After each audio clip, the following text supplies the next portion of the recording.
Boker Tov mes amis, ce matin nous commençons à étudier la Haftara de la Sidra de Tetzavé. Cette Haftara est tirée du prophète Yecheskel, Ézéchiel en français, au chapitre 43.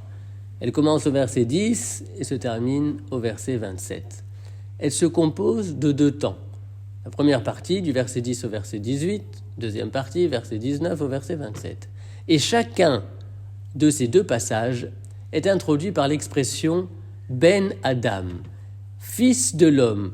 Avant qu'Hachem ne s'adresse pratiquement au prophète, il le désigne comme étant Ben Adam, fils de l'homme. Tu es un fils de l'homme et c'est à ce titre-là que je m'adresse à toi, ce qui signifie que la compréhension de son identité propre, c'est-à-dire être un Ben Adam, c'est par là même ouverture au langage de Hachem adressé à soi.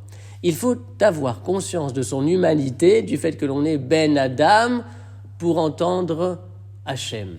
C'est-à-dire conscience de sa fragilité, de sa dépendance, et aussi de son immense potentiel spirituel, tel Adama, tel la terre, en mesure d'offrir, si elle est bien arrosée, le blé, le fruit et les légumes, c'est-à-dire la nourriture et la subsistance. Et par ailleurs, notre parachat de Tetzavé décrit les vêtements portés par le Kohen Gadol, et notamment, la Torah décrit le Roshen du Kohen Gadol qui était composé de 12 pierres précieuses. Et la Torah désigne chacune de ces 12 pierres précieuses. La première d'entre elles s'appelle Odem. L'affinité phonétique avec Adam et Odem est évidente. La conscience de son humanité. Et la parole de Hachem, à quoi cette conscience amène?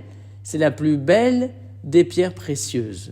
Et puis aussi, on peut encore ajouter une idée, c'est qu'en introduction à cette liste de pierres précieuses, la Torah évoque par allusion la dimension de Adam par l'évocation et Odem, comme pour nous dire que finalement, la plus belle des pierres et la plus précieuse des pierres, c'est l'être humain lui-même, c'est Adam lui-même, Ben Adam.